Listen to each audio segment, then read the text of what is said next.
Offseason over, getting ready for training camp. Let's answer the question, did the San Francisco 49ers get better on the defensive side of the ball? Did they improve this offseason on the number one unit already in the NFL? Coming up on today's Locked On 49ers. You are Locked On 49ers, your daily San Francisco 49ers podcast, part of the Locked On Podcast Network, your team every day.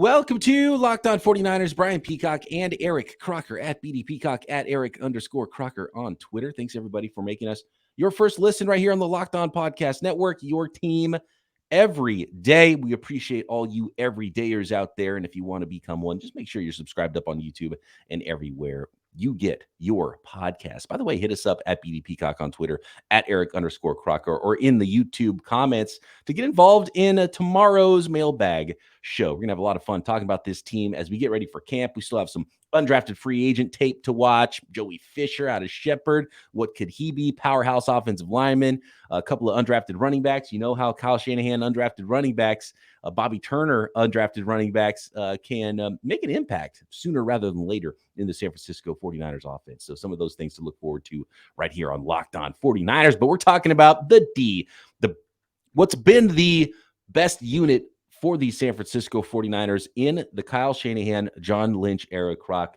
is that defense. Today we're answering the question, and we're going to go position by position here. Did the 49ers get better, get worse? Did they improve on that unit in the 2023 offseason? So just overall, Croc, what are your thoughts on the San Francisco 49ers defense, where they're at, and how this offseason went?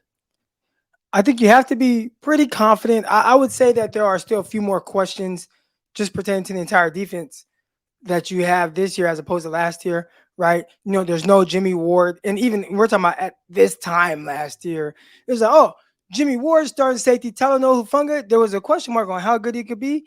And I don't think we thought that he'd be first team All-Pro. We got safety completely wrong because you're like, okay, Jimmie Ward, cool, free safety. I don't know about year two guy, Talanoa Hufanga. Is he going to be like a dime linebacker? What kind of player is he going to be? Jimmie Ward gets hurt. He's not even playing free safety. And Hufanga has an all-pro season in his second year. So we got that completely wrong when we were looking at it before camp. And I think there were questions about the nickel spot, but, you know, you did like Womack, you did like Lenore at this time. And this year, there aren't questions about who the nickel is going to be. It sounds like it's just Isaiah Oliver, and that's his spot to – I don't even think it's his spot to lose. It's just his spot. So, right. Yeah, it sounds that way. And actually, listening to Steve Wilks talk about it is what made me realize, okay, they targeted him. They thought he was the best slot guy out there to go get and bring into their defense because Steve Wilks has seen him in that division. But that's probably the biggest change, right? There's a big money free agent the 49ers brought in. We'll get position by position, talk D-line first. But Steve Wilks is the biggest change. The 49ers defensive coordinator is going to be a different guy calling plays for that defense. And that's potentially a huge impact, but it's really hard to quantify right now because I don't know how different that's going to look under Steve Wilks than it did with DeMeco Ryans, because it changed a little bit, but overall the defense didn't suffer and in some ways got a little bit better when it went from Robert Saleh to DeMeco Ryans, but that was an in-house hire, an in-house promotion. This is a defensive coordinator coming from a different scheme, quote unquote, and coming from the outside in now to the 49ers defense. And also, I mean, we know who's kind of running the show defensively, Kyle Shanahan. So he kind of tells them, hey, this is the style of defense I want you to play. This is what has worked for us. I mean, he's done that since day one. People kind of forget this. Robert Saleh, he had been like a quality control guy with Seattle. And then he followed, I want to say, Gus Bradley to Jacksonville, was a linebacker coach. But him being a defensive coordinator, that wasn't a name people were expecting to hear at any point during the hiring cycle. And next thing you know, he's actually a defensive coordinator. But Kyle handpicked the type of defense that he wanted him to run. Hey, you're coming from this scheme, this system, and this coaching tree. I like you for that. And obviously, you know, work ethic and things like that. But come do that here because that's what I want. And then it went from one coordinator to the other with DeMeco Ryans. And it's like, well, not much is going to change. Now you hear the cliche words, oh, we're going to be more fat. We're going to be more aggressive. And it kind of, but for the most part, there was a transition with the style of defense going from Saleh in that last year where there were a lot more quarters that they were running. And the 49ers kind of just kept that whole thing going. And then Kyle, when he hired the new defensive coordinator, was like, hey, Wilkes, I want you to run this defense. You're going to do what I say. So I don't expect too much to change unless there's a shift in how things are going offensively in the NFL.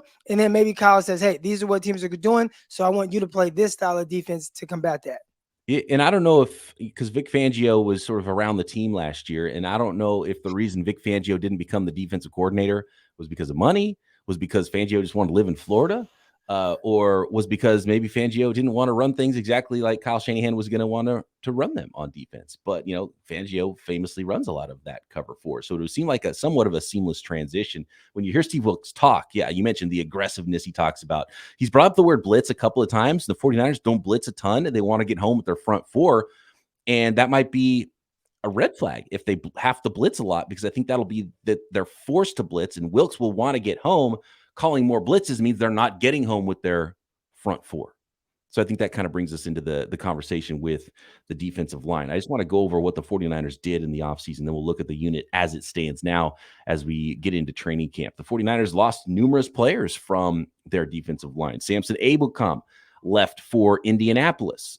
Charles Emmanuel left for Kansas City. There was Hassan Ridgeway, who was here for a year. Now he's in Houston with D'Amico Ryans. Jordan Willis now in Las Vegas with the Raiders.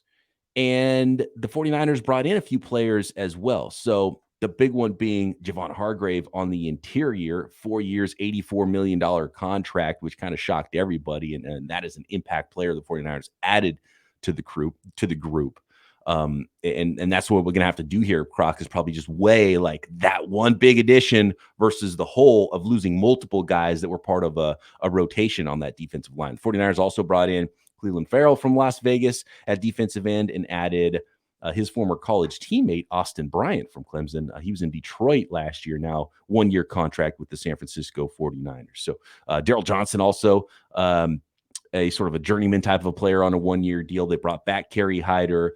They brought back T.Y. McGill on the interior, but the big move on the defensive line was losing Ebukam, losing Emmanuel, which were important rotational guys for the 49ers, started games for the 49ers last year, and I believe we're second and third on the 49ers in sacks last year, and bringing in Javon Hargrave on the interior. So overall, defensive line, and I think we could break it up into tackle and end and say, the 49ers might be worse at end and better at tackle, but they do have some in-house guys. And I think that's probably one of the overriding factors of this defense is, and really the 49ers team as a whole this year, without a lot of big-time picks, they brought in one player, one name guy. Everybody else is a promotion from within. So it's draft and develop for the rest of the depth on the roster.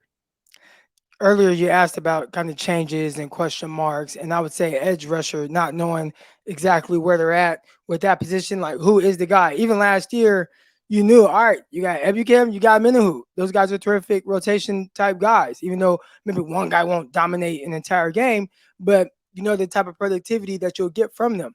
We have no idea with Drake Jackson, aside from he had 3 sacks early in the season and then kind of went ghost and tapered off and then was a healthy scratch towards the end. So is he going to take that next step? And I think the question for him is really similar to Talanoa Hufanga, who I think Hufanga, though, and here's the difference between the end of their rookie year. Hufanga started playing more and was splitting reps with Jaquiski Tartt, who had been a staple in the 49ers defense for a long time. So if you're pushing Tartt for reps or just to get on the field, you definitely heading in the right direction. I think that's why they believe so much in him heading in the year 2, as opposed to Jackson, who you're actually going the opposite way. He was losing reps at the end of the year. And that's tough to have a whole lot of confidence in him taking a big year 2 jump. So I think when you talk about that line, that D line, and we'll talk about, areas where they got weaker or stronger, but I think they got stronger as a whole. But like you said, at edge, they might have taken half a step backwards. Because with Nick Bosa on the field, it's hard to take a full step backwards. I mean, dude's just incredible. And I want to talk next about the potential of it even taking a step forward on edge too. So like there's multiple ways this could go on the defensive line. And I want to talk about some stats and what needs to actually be replaced on that defensive line to be where they are or even improve in some ways next year. And of course, we'll talk about the second and third levels of the defense as well next.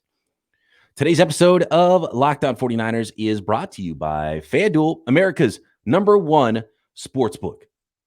Baseball season, it's in full swing. There's no better place to get on the field, to get in on the action than FanDuel, America's #1 sportsbook, because right now, new customers get a no-sweat first bet up to $1,000. That's up to $1,000 back in bonus bets.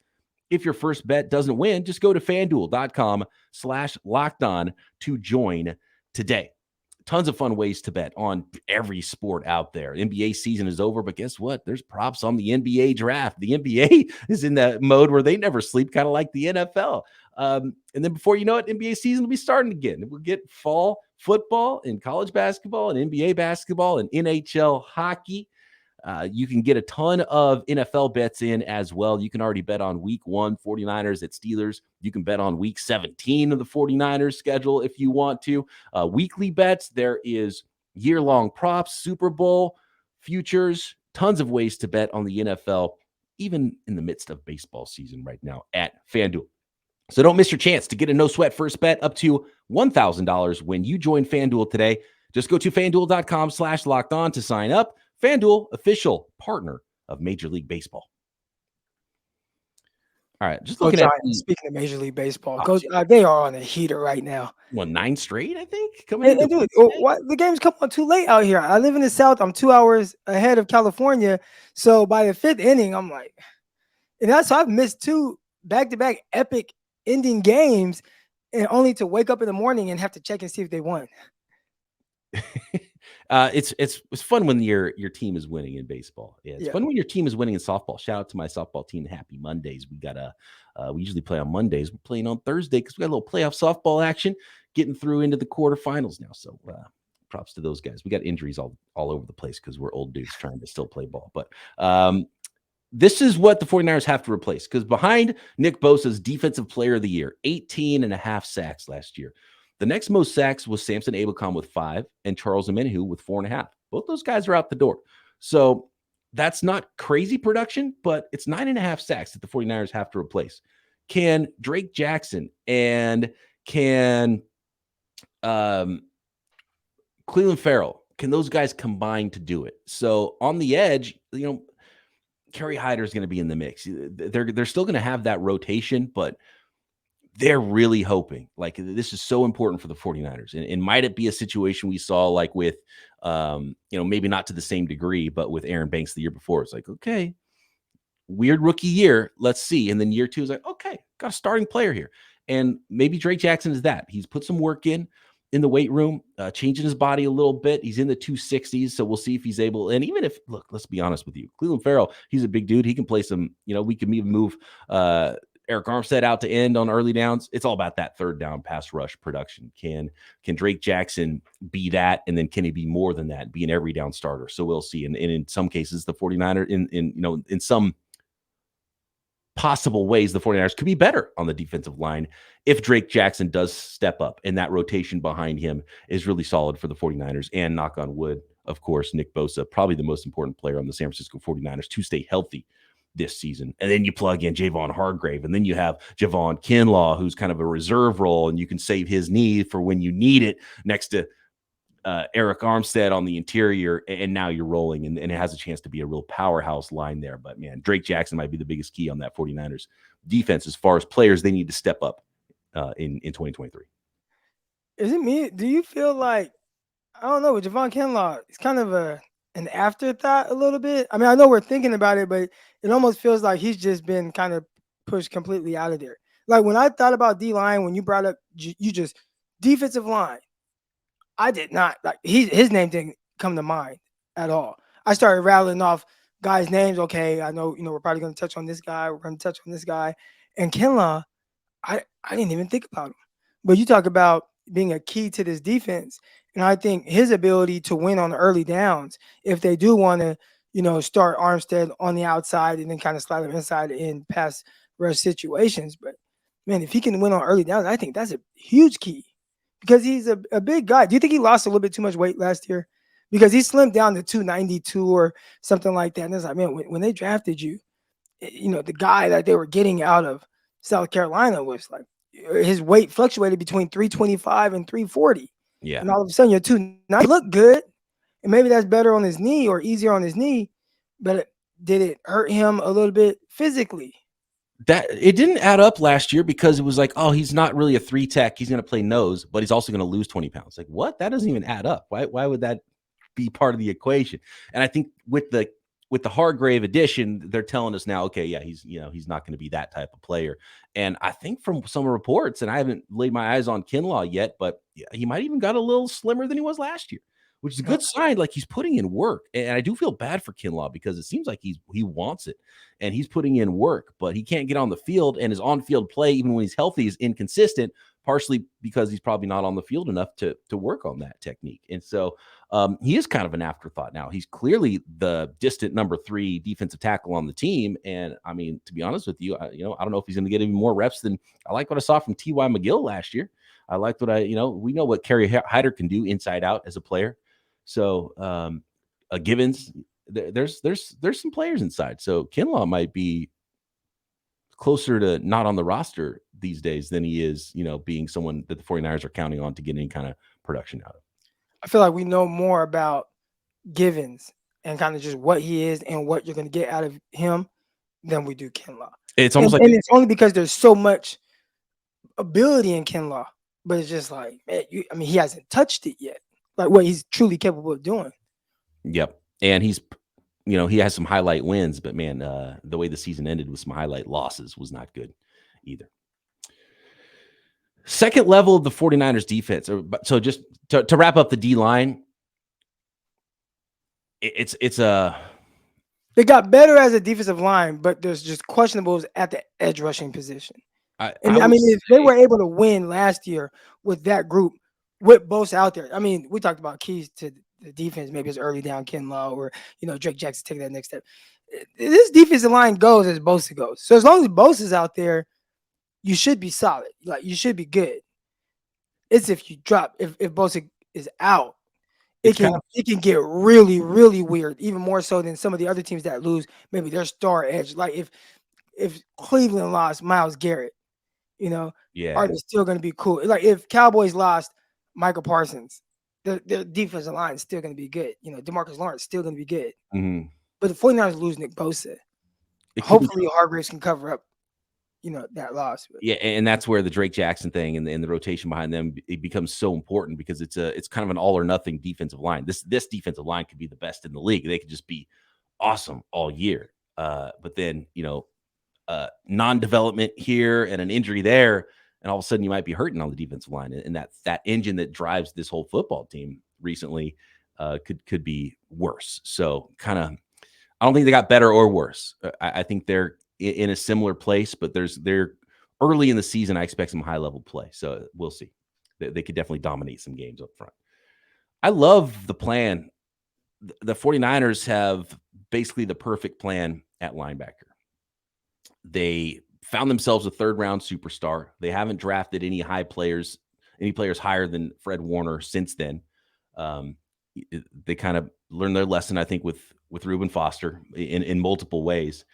And then they keep filtering in guys that have been really good. Drake Greenlaw, the 5th rounder. Azeez Al-Shaair was an undrafted guy. Azeez Al-Shaair, though, is now gone. And he is in Tennessee with the Titans and our guy Rand Carthon now. So, but then the 49ers drafted a couple guys late, and they have some undrafted guys from last year. So this is an interesting unit to me at linebacker. And I don't think you can say they got better, but I think this is the right way to play it, especially since they paid Drake Greenlaw. They can't pay Al-Shaair anymore. So you have Fred Warner and Drake Greenlaw. Those are your 2 star linebackers, right? Middle linebacker, weak side backer. They're going to be in 2 linebacker sets a lot. When they go 3rd, then we go 3 linebackers when they're in that quote unquote base defense. Is it going to be Oren Burks, who's known more for his special teams? He's the one that's been taking those reps at strong side linebacker in place of Al-Shaair. You've got Demetrius Flanagan-Falls has been around for a long time now. Curtis Robinson has been more of a special teams guy. And then the rookies, D. Winters and Jalen Graham, And then you also have Marcelino McCrary-Ball, who had an awesome camp in preseason for the 49ers last year. And I really like Marcelino McCrary-Ball. And one thing that stands out to me, Croc, and this is something we're going to have to watch in training camp and watching the preseason games, the backup at the middle linebacker spot. So when they go to the second unit defense, the middle linebacker is Marcelino McCrary-Ball. So if Fred Warner's out, are they going to just move Dre Greenlaw over? Or is Marcelino McCrary-Ball the number 2 middle linebacker? Because to me, that solidifies that he made the team. He's going to make the squad, and they're battling at some other spots. And then D. Winters, clearly more of a weak side backer. He could probably play some inside middle linebacker as well. And then there's a battle with Jalen Graham, who, even though he was the 7th rounder, probably has a better path to winning a strong side linebacker job, just because Oren Burks has not really been a starter in the NFL, and there's not much in his way to earn a roster spot. So an interesting group of linebackers, and as long as one of those young backers, Winters, Marcelino McCrary-Ball, Jalen Graham, hits and becomes a really good player that is, a solid backup and even a starting caliber, a dirty starter, then the 49ers are in a great spot, and they're not spending a bunch of resources on linebacker. So I like where they're at, but it's hard to say they got better because they lost a really good player in Azeez Al-Shaair. Marcelino McCrary-Ball, he actually, and I heard this, what was I listening to? Maybe my guy Larry Kruger, but he started out in college as a cornerback, not just a safety. We talked about 49ers and their linebackers being able to cover. He started off as a corner and then just kept moving closer and closer to kind of the ball. And all of a sudden, hey, I'm a linebacker. And if you look at the 49ers depth chart, he's listed at 6 foot 214. And it probably took a whole lot for him to get up to that 214. And I hear right now he might be a little bit heavier, but that's interesting. That's an interesting path to playing linebacker. And that's who, one of the guys, outside of the rookies, the 49ers are really counting on to compete for that third linebacker spot to be on the field. Yeah, selfishly, I don't think that's what D. Winters' strength will be. He's more of just pure off-ball, weak side type guy. Yeah. But I mean, McCrary-Ball, it doesn't look like he's going to be a strong side backer either. So we've been talking a whole lot about him being kind of that third LB on the field.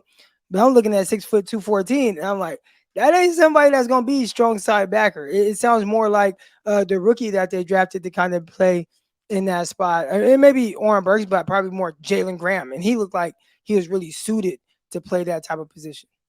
Yep, absolutely. So an interesting group, and I think it's a long-term outlook at linebacker more than the short-term this year.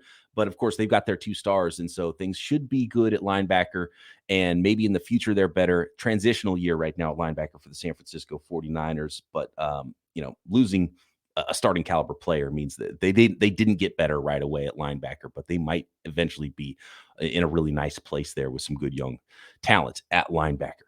All right, next, Croc, your specialty. Let's talk defensive backs, corners, and safety. Did the 49ers get better in the 2023 offseason? Next.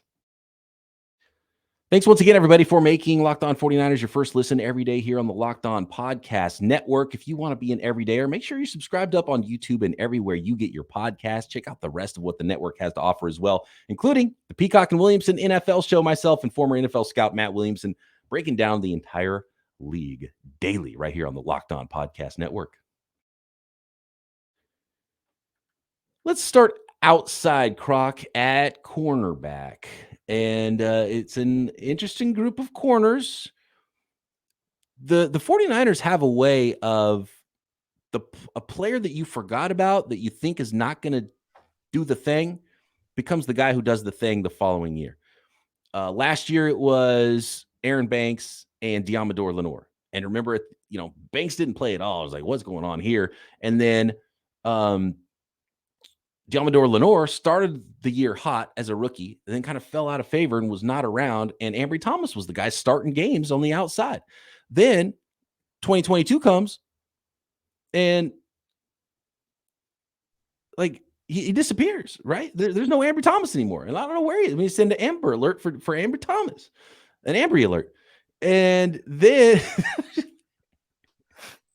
sorry, Ambry. Yeah. But seriously, what happened with this guy? And now Diamador Lenore's got that starting spot on lockdown, it looks like. So on the outside, it's Diamador Lenore, and it's Charvarius Ward on the outside. You got Samuel Womack, who looked like he was going to be the nickel guy, but they brought in who they bring in? Isaiah Oliver to be a nickel. So now Samuel Womack looks like he's going to be more of a reserve role, maybe jack of all trades, kind of inside outside reserve guy. Then you have Ambry Thomas still is around. Quantrez Knight is kind of that inside guy as well. Darrell Luter, they drafted in the 5th round, who has some traits and some length there. So interesting group of cornerbacks. Do you think the 49ers got better at corner just by basically another year of Diamador Lenore and Samuel Womack and the lone free agent addition of Isaiah Oliver with the rookie Darrell Luter? Yeah, I feel like, at this time right now, you kind of got better. Here's the big thing, man. There's no Emmanuel Moseley out there. And Moseley, I mean, it was like, hey, this guy, he's a gamer, right? Like he was really good. So you went into the season where, you're fresh off of getting Charvarius Ward. You know how you feel about him. That's why you paid him all that money. You got Moseley, and you're feeling like this is probably the most underrated cornerback tandem in the league. And now you got Ward, and it's like, okay, he played well last year.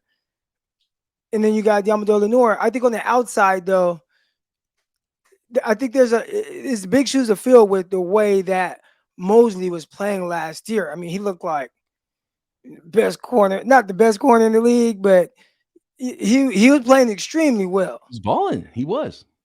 So I would assume that Lenore might not be Moseley. And if he's not Moseley, you kind of take I'll use that reference again, half a step back. Not a full step, because I don't want to seem like, Lenore can't play corner or can't be a starter. But I don't think he's Moseley. At least he hasn't shown to be like Moseley's caliber just yet. So here's a question, because I kind of, in my mind, still consider Jimmie Ward a safety, but he played nickel last year when he came back from injury. Yeah. So if you consider him a corner and you consider Jimmie Ward and Emmanuel Moseley, and you're trading that in your starting unit for Isaiah Oliver at nickel and Diamador Lenore, I'm taking Ward Moseley all day.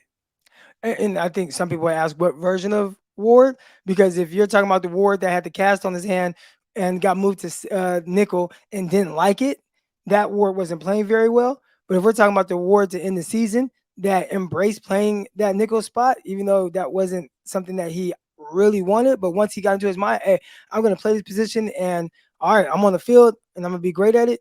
He was really good at that nickel spot then. So it started off a little bumpy, got a lot better. So if you're taking that version of him with the version of Moseley, before the injury, I would say you took a step back.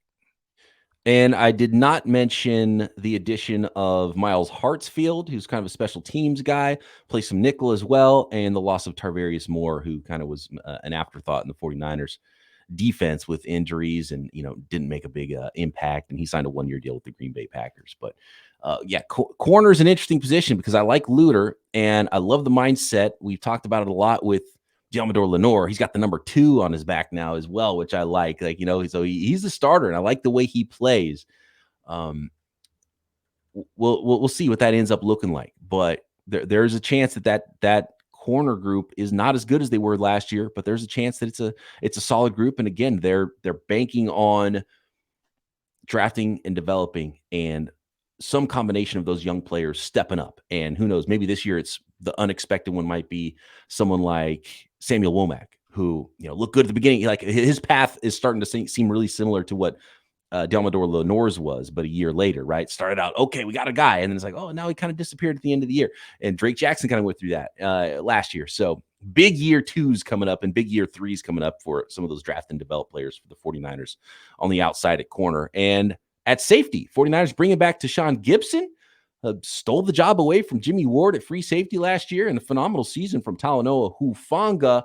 Then they go up and trade up in the 3rd round to draft Jair Brown out of Penn State. They've got George Odom coming back, more of a special teams guy there. Taylor Hawkins, an undrafted guy from last year. And an interesting group of safeties now for the San Francisco 49ers. They got old, they got young. What do you think about this safety group? It's basically the same group with Jair Brown. So I got to say that they got better if you're considering Jimmie Ward as a corner. Oh, I like it. I mean, we're talking about a group of guys who take the ball away. And I'm really excited about those caliber of players on the back end. Obviously, I love Jimmie Ward and what he was. Thought he was a terrific football player, a really good football player, more than a playmaking, take the ball away football player. So when you look at Talanoa Hufanga and Tayshaun Gibson, and then the addition of Jair Brown, who's already taken the ball away in practice, I think that's something where you're really excited about. I'd say the part where, again, they got better. All right, so they're better. They're just with who's starting off the season and the playmaking ability that they have. But there's not that versatile guy like you had with Jimmie Ward. So I think you take a little bit step back while losing a little bit of versatility in like a dime defense where, when you do have Ward, you can put in another safety, you drop him down, he can play in the slot, you got your other slot DB, you just have more good coverage guys on the field. And I think losing him, you took a step back there. But I think overall, most people would say that the 49ers are either as good, if not better, heading into the season. Looking for some more development, because I think in a lot of ways, Talanoa Hufanga is similar to what Brock Purdy was on offense, where there's so much hype around him and he made a lot of big plays, but he made some mistakes. And he could actually get better, but yet not get the accolades, and the numbers might not even look as good as they were for him from the year before. So if he could clean some stuff up on the back end, that might be my cat. Croc's set falling around behind him. Your cat's knocking stuff over? Yeah. But so yeah, like sitting on my Christian McCaffrey jersey now. He needs to get up off that. It's signed. So basically, they got better. I like the group, but let's say Tayshaun Gibson shows signs of age, and Jair Brown's not quite ready yet, and Hufanga's got some lapses in coverage. That's where I would get worried about the unit. And there's no veteran in Jimmie Ward to come save you and help you out there. Yeah. Overall, what do you think? Now that we've talked through it, I kind of felt better about it before we talked through it, to be honest with you. There's paths that this defense is just smothering and awesome, but you need things to continue to go right. You need Diamondor Lenore to be that guy. You need Drake Jackson to take that step. You need some of those rookie linebackers to look like they belong. 49ers will be in really good shape. Jair Brown being the guy the 49ers thought they were when they drafted the gold helmet player. But, there's some things that could hurt the 49ers, and it's starting to look – the 49ers whole team and, trading a lot of picks for players and not having those early picks and some of those players to supplement talent, it's starting to be a little bit more to skew more stars and scrubs sort of a lineup. Not that the 49ers are doing a better job of it than the Rams did, because they have more stars. First of all, they're not just banking on 4 guys. They have, 5 or 6 legit star players, and their late round picks have been better than the Rams were to supplement that talent and the depth. So they're not teetering on the edge of you lose a couple guys and you're completely screwed now. But there is, they're kind of going down that path with some of their stars getting older, and a lot of the guys on their team making a lot of money. They can't pay some of the other guys. They got to keep hitting those late rounders, and they got to continue to filter those guys in. But right now, I think it's going to be a really good unit, but maybe a little bit more volatile unit than I thought before we started this podcast. Yeah, I don't know. I don't think I feel that same way. I think they're fine. Now, again, you have to bank on certain guys taking that next step, but ultimately, it's really one guy, Drake Jackson. Outside of Drake Jackson, I think, there's fewer questions on the defense than there is on the offense. Because offensively, it's really more so about the right side of the offensive line, just how are they going to play. On defense, it's Drake Jackson. Is he going to take that next step? And if he does, I mean, I think you're good. You're good to go. We got for those of you not watching on YouTube, we got Croc's daughter Pickle showing up in the background. I think she's trying to corral the cat. Yeah. Stuff. It's wholesome stuff that we got going on in the background of Locked On 49ers today. We are out of time here. So interesting unit on defense, man. I expect them to be really good.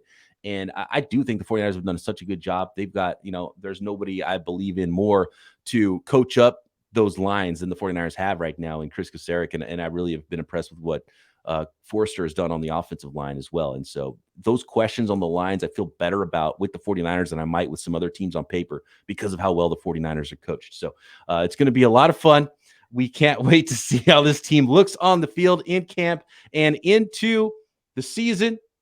Say hi to Pickle for me, Croc. Thanks, everybody, for making us your first listen. Croc and I back tomorrow right here, Locked On 49ers.